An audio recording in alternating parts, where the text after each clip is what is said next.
Hi friends, ഇന്ന് നമ്മൾ തയ്യാറാക്കാൻ പോകുന്നത് വളരെ സ്വാദിഷ്ടമായിട്ടുള്ള ഒരു വടയാണ്. ഈ വട നമ്മൾ തയ്യാറാക്കുന്നത് നമ്മുടെ വീട്ടിലൊക്കെ ബാക്കി വരുന്ന ഇഡ്ഡലി കൊണ്ടാണ് നമ്മൾ തയ്യാറാക്കുന്നത്. നമ്മുടെ വീട്ടിലൊക്കെ ബാക്കി വരുന്ന ഇഡ്ഡലി വെച്ച് നമുക്ക് വളരെ സ്വാദിഷ്ടമായതും അതുപോലെ തന്നെ നല്ല ക്രിസ്പി ആയിട്ടുള്ള വട നമുക്ക് ഉണ്ടാക്കിയെടുക്കാവുന്നതാണ്. അതിൻ്റെ കൂടെ തന്നെ നമുക്ക് പെട്ടെന്ന് തന്നെ തയ്യാറാക്കാൻ പറ്റുന്ന ഒരു സ്പെഷ്യലായിട്ടുള്ള ഒരു ചട്നി ഇവിടെ ഞാൻ ഉണ്ടാക്കുന്നുണ്ട്.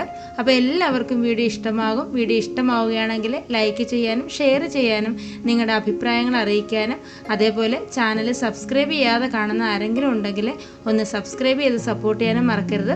അപ്പോൾ നമുക്കിത് എങ്ങനെയാണ് ഉണ്ടാക്കുന്നത് നോക്കാം. ഞാനിവിടെ കുറച്ച് ഇഡ്ഡലി എടുത്തിട്ടുണ്ട്. നമുക്കിത് രാവിലെ കഴിച്ചതിൻ്റെ ബാക്കി വന്നിട്ടുള്ള ഇഡ്ഡലിയാണ്. നമ്മൾ ഈ ഇഡ്ഡലി ഉണ്ടാക്കിയിരിക്കുന്നത് ഇഞ്ചിയും കറിവേപ്പിലയും പച്ചമുളകും ഒക്കെ ചേർത്ത് തന്നെയാണ് നമ്മളിത് ഉണ്ടാക്കിയേക്കുന്നത്. നമ്മളെടുത്തതിൽ നിന്നും ഒരു ഇഡ്ഡലി എടുത്തിട്ട് ഞാൻ കട്ടിംഗ് ബോർഡിലോട്ടൊന്ന് വെച്ചിട്ടുണ്ട്. നമ്മൾ ഇത് വടയാണല്ലോ ഉണ്ടാക്കുന്നത്. അപ്പോൾ വട ഉണ്ടാക്കുമ്പോഴേ ഇതിൻ്റെ നടുവിലായിട്ട് നമുക്കൊരു ഹോൾ ഇട്ട് കൊടുക്കണം. അതിനായിട്ട് ഞാൻ ഇതുപോലൊരു അടപ്പെടുത്തിട്ടുണ്ട്. അതിൻ്റെ സെൻറ്റർ ഭാഗത്ത് വെച്ചിട്ട് ഇതേപോലെ ഒന്ന് അമർത്തി കൊടുക്കണം. നല്ല പൊക്കമുള്ള ഒരു അടപ്പെടുക്കാൻ ശ്രദ്ധിക്കണം കേട്ടോ. എന്നിട്ട് ഇതേ രീതിയിൽ അമർത്തി കൊടുക്കുമ്പോൾ ഇത്രയും പോർഷൻ കണ്ട് ഇതേപോലെ തന്നെ ഇനി കട്ടായിട്ട് വരും. അപ്പോൾ നമ്മുടെ വടയുടെ ഒരു ഷേപ്പ് നമ്മുടെ ഇഡ്ഡലിക്ക് കിട്ടും. ഇനി നമ്മൾ ഈ കട്ട് ചെയ്ത് മാറ്റുന്ന ഈ ഭാഗം നമ്മൾ കളയണ്ട കേട്ടോ. നമ്മൾ ഈ വട ചെയ്തെടുക്കുന്നത് പോലെ തന്നെ നമുക്ക് അതും കൂടി ചെയ്തെടുക്കാവുന്നതാണ്. ഇത് വളരെ ചെറിയ ഇഡ്ഡലിയാണ് കേട്ടോ. ഇനി വലിയ ഇഡ്ഡലിയാണെന്നുണ്ടെങ്കിൽ ഇതുപോലൊന്ന് ഷേപ്പ് ചെയ്യാനായിട്ട് ഒരു ഗ്ലാസ് വെച്ച് വല്ലതും കണ്ട് ഇതുപോലൊന്ന് കട്ട് ചെയ്ത് കൊടുത്താൽ മതി. ഇത് ചെറിയ ഇഡ്ഡലി ആയതുകൊണ്ട് അങ്ങനെ സൈഡൊന്നും കട്ട് ചെയ്ത് മാറ്റാനായിട്ടില്ല കേട്ടോ. അപ്പോൾ ഇതേപോലെ തന്നെ നമുക്ക് ബാക്കിയുള്ള ഇഡ്ഡലി എല്ലാം ഒന്ന് കട്ട് ചെയ്തെടുക്കാം. നമ്മൾ ഈ ഇഡ്ഡലി മിക്സിയിലിട്ട് അരയ്ക്കുകയോ അങ്ങനൊന്നും ചെയ്യേണ്ട ആവശ്യമില്ല. അതൊന്നും ചെയ്യാതെ തന്നെ നമുക്കിത് ചെയ്തെടുക്കാവുന്നതാണ്. ആ സെൻട്രൽ ഭാഗത്ത് തന്നെ വെച്ച് വേണം നമ്മൾ ചെയ്തെടുക്കാനായിട്ട്. ഇനി കുറച്ചുകൂടെ വലിയ അടപ്പാണെങ്കിലും കുഴപ്പമില്ല. ഇതാ കണ്ടില്ലേ, നമ്മുടെ ഇഡ്ഡലി എല്ലാം ഇതേ രീതിയിലൊന്ന് ചെയ്ത് വെച്ചിട്ടുണ്ട്. അപ്പോൾ നമ്മൾ വട ഉണ്ടാക്കി കഴിയുമ്പോഴേ നമുക്ക് ചൂടോടുകൂടി കഴിക്കാനായിട്ട് നമുക്ക് ചട്നി ഉണ്ടാക്കണ്ടേ. അപ്പോൾ നമുക്കിതൊരു സൈഡിലോട്ട് മാറ്റി വെച്ചിട്ട് പെട്ടെന്ന് തന്നെ ഒന്ന് ചട്നി ഉണ്ടാക്കിയിട്ട് വരാം. അപ്പോൾ ഞാനൊരു പാൻ അടുപ്പത്ത് വെച്ച് കൊടുത്തിട്ടുണ്ട്. അതിലേക്ക് ഞാൻ 1 ടീസ്പൂൺ വെളിച്ചെണ്ണയാണ് ഒഴിച്ചു കൊടുക്കുന്നത്.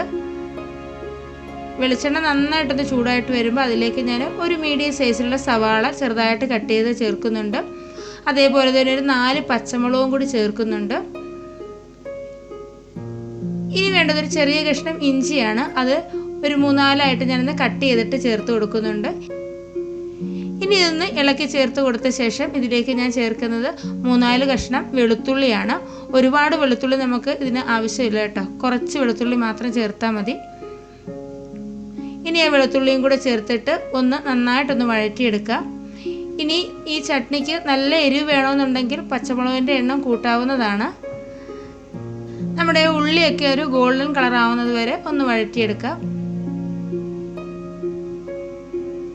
ഇത് നല്ല സ്പെഷ്യലായിട്ടുള്ളൊരു ചട്നിയാണ് കേട്ടോ. നല്ല ടേസ്റ്റാണ് ഈ ചട്നി കഴിക്കാനായിട്ട്. അപ്പോൾ അതുകൊണ്ട് ഇതിലേക്ക് ഞാൻ കുറച്ച് മല്ലിയിലയും കൂടി ചേർത്ത് കൊടുക്കുന്നുണ്ട്. മല്ലിയിലയും കൂടി ചേർത്ത് ഒന്ന് ഇളക്കി ചേർത്ത് കൊടുത്ത ശേഷം ഇനി ഞാൻ ഇതിലേക്ക് ചേർക്കുന്നത് കുറച്ച് കപ്പലണ്ടിയാണ് കേട്ടോ. വളരെ കുറച്ച് മാത്രമേ ഉള്ളൂ. ഒരു 10-20 കപ്പലണ്ടി കാണും, അത്രേ ഞാൻ ചേർത്തിട്ടുള്ളൂ. കപ്പലണ്ടിയും കൂടെ ചേർത്തിട്ട് കുറച്ച് നേരം ഒന്ന് നമുക്കൊന്ന് ഇതുപോലെ ഒന്ന് ഇളക്കി ചേർത്ത് കൊടുക്കാം. കപ്പലണ്ടി നേരത്തെ ഡ്രൈ റോസ്റ്റ് ചെയ്ത് വെച്ചിരുന്നതാണ്. അപ്പോൾ കുറച്ച് നേരം ഒന്ന് ഇളക്കി ചേർത്ത് കൊടുത്തത് ചൂടായാൽ മാത്രം മതി. ഇനി ഇത് റെഡി ആയിട്ട് വന്നിട്ടുണ്ട്. ഇനി സ്റ്റൗ ഓഫ് ചെയ്തിട്ട് ഇത് തണുക്കാനായിട്ട് നമുക്കൊന്ന് മാറ്റി വെക്കാം. ഇനി ഒരു മിക്സിയുടെ ജാറിലേക്ക് ഞാൻ ഒരു 2 പിടി തേങ്ങ ചിരകിയത് ചേർത്ത് കൊടുക്കുന്നുണ്ട്. അപ്പം നമ്മൾ വഴറ്റിയെടുത്തൊക്കെ ഒന്ന് തണുത്ത് വന്നിട്ടുണ്ട്. അതും കൂടി നമുക്കിതിലേക്ക് ചേർത്ത് കൊടുക്കാം. ഇനി ഇതിലേക്ക് ആവശ്യത്തിനുള്ള ഉപ്പും കൂടി ചേർത്ത് കൊടുക്കാം. ഇനി ലാസ്റ്റ് നമ്മളിതിലേക്ക് ചേർക്കുന്നത് കുറച്ച് പുളിയാണ്. ഇത് ഓപ്ഷണലാണ് കേട്ടോ. വളരെ കുറച്ച് മാത്രം ചേർത്താൽ മതി. ഇനി ഇത് നന്നായിട്ട് നല്ല മഷി പോലെ തന്നെ അരച്ചെടുക്കണം. നമ്മളിത് ആദ്യം ഇതെല്ലാം കൂടെ ചേർത്ത് നന്നായിട്ടൊന്ന് അരച്ച ശേഷം ആവശ്യത്തിനുള്ള വെള്ളവും കൂടെ ചേർത്ത് അരച്ചെടുക്കാവുന്നതാണ്. അപ്പം നമ്മുടെ സ്പെഷ്യലായിട്ടുള്ള നല്ല സൂപ്പർ ടേസ്റ്റിലുള്ള ചട്നി തണ്ട ഞാൻ അരച്ചെടുത്തിട്ടുണ്ട്. ഉപ്പൊക്കെ കുറവാണെന്നുണ്ടെങ്കിൽ ഈ സമയം നമുക്ക് ചേർത്ത് കൊടുക്കാവുന്നതാണ് കേട്ടോ. നല്ല ടേസ്റ്റാണ്, ഒരു രക്ഷയില്ലാത്ത ടേസ്റ്റാണ് കേട്ടോ. ഇത് നമുക്ക് ദോശയുടെ കൂടെ ഇഡ്ഡലിയുടെ കൂടെ കഴിക്കാൻ നല്ലൊരു ചട്നിയാണ് കേട്ടോ. അപ്പോൾ ഇനി നമുക്കിതൊരു സൈഡിലോട്ട് മാറ്റി വെക്കാം. എന്നിട്ട് നമുക്ക് വട ഉണ്ടാക്കാനായിട്ട് തുടങ്ങാം. അപ്പോൾ വട ഉണ്ടാക്കി കഴിയുമ്പോൾ നമുക്ക് പെട്ടെന്ന് തന്നെ നല്ല ചൂടോടുകൂടി തന്നെ കഴിക്കാവുന്നതാണ്. അപ്പോൾ നമുക്ക് ഈ വട ഉണ്ടാക്കുന്നതിനായിട്ട് ഒരു ബാറ്റർ ആവശ്യമാണ്. അതിനായിട്ട് നമ്മൾ എടുത്തേക്കുന്ന ഇഡ്ഡലി മാവ് തന്നെയാണ്. കണ്ടല്ലേ, നല്ല കുറുകിയിരിക്കുന്ന ഇഡ്ഡലി മാവാണ് നമ്മൾ എടുത്തേക്കുന്നത്. ഇതിനകത്ത് നമ്മൾ ഉപ്പൊക്കെ നേരത്തെ ചേർത്ത് കൊടുത്തേക്കുന്നതാണ്. അതുപോലെ തന്നെ ഇഞ്ചിയും കറിവേപ്പിലയും പച്ചമുളകും ഒക്കെ ചേർത്തതാണ്. നന്നായിട്ട് പതഞ്ഞ് സോഫ്റ്റ് ആയിട്ടിരിക്കുന്ന ഇഡ്ഡലി മാവാണ്. അപ്പോൾ നമുക്കിതിലേക്ക് ഒരു കാര്യം ഒന്ന് ചെയ്യാനുണ്ട്. ഇനി ഇതിലേക്ക് ചേർത്ത് കൊടുക്കുന്നത് 1 ടീസ്പൂൺ അരിപ്പൊടിയാണ്. നമ്മൾ ഈ അരിപ്പൊടി ചേർത്ത് കൊടുക്കുമ്പോൾ ഈ ഇഡ്ഡലി മാവ് കുറച്ചുകൂടി ഒന്ന് ടൈറ്റായിട്ട് കിട്ടും. മാത്രമല്ല ഒരുപാട് പതഞ്ഞിരിക്കുമ്പോഴും നമ്മുടെ ഈ വട ഒരുപാടങ്ങ് സോഫ്റ്റ് ആയി പോകും. നമ്മളിത് എണ്ണയ്ക്കകത്തോട്ട് ഇടുമ്പോൾ തന്നെ ഇതങ്ങ് പൊട്ടിപ്പോയിട്ട് അതിലേക്ക് എണ്ണ കയറാൻ തുടങ്ങും. അപ്പോൾ നമ്മൾ ഈ അരിപ്പൊടി ചേർത്ത് കൊടുക്കുമ്പോൾ വട നല്ല ക്രിസ്പി ആയിട്ട് കിട്ടുകയും ചെയ്യും. അപ്പോൾ അതാണ്ട് അരിപ്പൊടി കൂടി ചേർത്ത് കൊടുത്തിട്ട് കട്ടകളൊന്നും ഇല്ലാതെ നല്ലതുപോലെ ഒന്ന് ഇളക്കി ചേർത്ത് എടുക്കുക. നമ്മൾ എടുക്കുന്ന ഇഡ്ഡലി മാവിൻ്റെ അളവിനനുസരിച്ച് നമ്മൾ എടുക്കുന്ന അരിപ്പൊടി കൂട്ടുകയും കുറയ്ക്കുകയൊക്കെ ചെയ്യാവുന്നതാണ് കേട്ടോ. ഒട്ടും കട്ടകളില്ലാതെ കുറച്ച് ടൈറ്റായിട്ട് വേണം നമ്മൾ ഇത് ചെയ്തെടുക്കാനായിട്ട്. നമ്മുടെ ഈ ഇഡ്ഡലി മാവ് ഒരുപാട് ലൂസായി പോകരുത്. നന്നായിട്ടൊന്ന് ഇളക്കി ചേർത്ത് എടുത്തിട്ടുണ്ട്. അപ്പോൾ ഇനി നമുക്ക് വട ഉണ്ടാക്കാനായിട്ട് തുടങ്ങാം. വട ഉണ്ടാക്കാനായിട്ട് ഞാൻ ചീനിച്ചട്ടിയിൽ എണ്ണ വെച്ച് ചൂടാക്കിയിട്ടുണ്ട്. നന്നായിട്ട് എണ്ണ ചൂടായി വന്നിട്ടുണ്ട്. ഇനി നമ്മൾ ചെയ്യേണ്ടത്, നമ്മൾ നേരത്തെ മിക്സ് ചെയ്തേക്കുന്ന നമ്മുടെ ഇഡ്ഡലിയുടെ ബാറ്ററിലേക്ക് താണ്ട നമ്മൾ കട്ട് ചെയ്ത് വെച്ചേക്കുന്ന ആ ഇഡ്ഡലി എടുത്തിട്ട് ഇതേപോലെ ഒന്ന് ഡിപ്പ് ചെയ്ത് കൊടുക്കുക.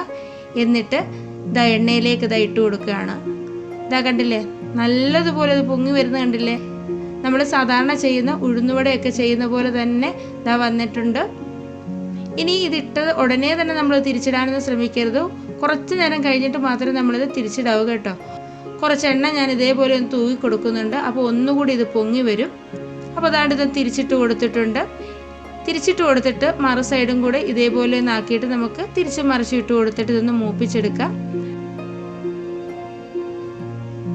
അപ്പോൾ നമ്മൾ മിക്കവാറും ഇഡ്ഡലിയൊക്കെ ഉണ്ടാക്കാറുണ്ടല്ലോ. അപ്പോൾ ഇതേപോലെയൊക്കെ ഒന്ന് ബാക്കി വരുമ്പോൾ ഇതുപോലെ ഒന്ന് ചെയ്ത് നോക്കിയാൽ നിങ്ങൾക്ക് ഇഷ്ടമാകും. ഒരു മീഡിയം ഫ്ലെയിമിൽ വെച്ച് വേണം നമ്മളിത് ചെയ്തെടുക്കാൻ. കാരണം ഈ വട പെട്ടെന്ന് തന്നെ കരിഞ്ഞു പോകാൻ ചാൻസ് ഉണ്ട് കേട്ടോ. അതുകൊണ്ട് ഒരു ലോ ഫ്ലെയിമിലും മീഡിയം ഫ്ലെയിമിലും മാറ്റി വെച്ചുകൊണ്ട് നമുക്കിത് ചെയ്തെടുക്കാവുന്നതാണ്. അപ്പോൾ അതാണ്ട് ഒരു സൈഡൊന്ന് മുരിഞ്ഞു വന്നിട്ടുണ്ട്. മറു സൈഡും കൂടെ നമുക്ക് ഇട്ട് കൊടുത്തിട്ട് ഇതൊന്ന് മൂപ്പിച്ചെടുക്കാം. ഈ വട കണ്ടാൽ നമ്മൾ ഇഡ്ഡലി കൊണ്ട് ഉണ്ടാക്കിയാണെന്ന് പറയുമോ? സാധാരണ നമ്മൾ ഉഴുന്നുവട ഉണ്ടാക്കിയതുപോലെ തന്നെ ഇരിക്കുകയല്ലേ.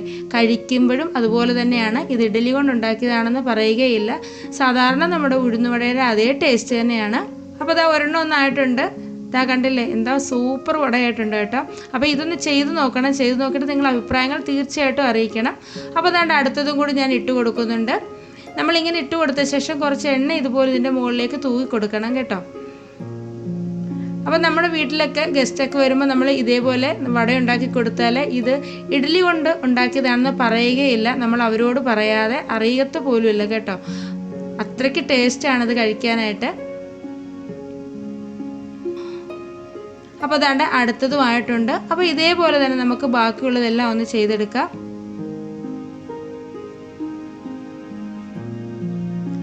അപ്പോൾ അതാണ്ട് നമ്മുടെ സൂപ്പർ ടേസ്റ്റിലുള്ള നമ്മൾ ഇഡ്ഡലി കൊണ്ടുണ്ടാക്കിയ നമ്മുടെ വട ഇവിടെ റെഡി ആയിട്ടുണ്ട്. നല്ല ക്രിസ്പിയാണ്. പുറമൊക്കെ നല്ല ക്രിസ്പി ആയിട്ട് വന്നിട്ട് അകം നല്ല സോഫ്റ്റുമായിട്ടാണ് ഇട്ടേക്കുന്നത്. ഈ വട കണ്ടു കഴിഞ്ഞാൽ നമ്മൾ ഇഡ്ഡലി കൊണ്ടുണ്ടാക്കിയാണെന്ന് ആരെങ്കിലും പറയുമോ? അപ്പോൾ ഇതുപോലെ ഒരു പ്രാവശ്യമെങ്കിലും ചെയ്ത് നോക്കുക. ചെയ്ത് നോക്കിയിട്ട് നിങ്ങളുടെ അഭിപ്രായങ്ങളൊക്കെ അറിയിക്കുക.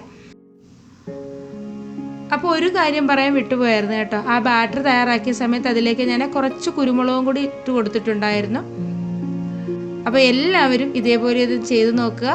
ചെയ്ത് നോക്കിയിട്ട് നിങ്ങളുടെ അഭിപ്രായങ്ങൾ അറിയിക്കുക. വീഡിയോ ഇഷ്ടമായിട്ടുണ്ടെങ്കിൽ ലൈക്ക് ചെയ്യാനും ഷെയർ ചെയ്യാനും കമൻറ്റ് ചെയ്യാനും പിന്നെ നമ്മുടെ ചാനൽ സബ്സ്ക്രൈബ് ചെയ്യാതെ ആരെങ്കിലും കാണുന്നുണ്ടെങ്കിൽ ഒന്ന് സബ്സ്ക്രൈബ് ചെയ്ത് സപ്പോർട്ട് ചെയ്യാനും മറക്കരുത്. അപ്പോൾ അടുത്തൊരു വീഡിയോയുമായിട്ട് വളരെ പെട്ടെന്ന് തന്നെ കാണാം. അതുവരേക്കും ബൈ. Thank you.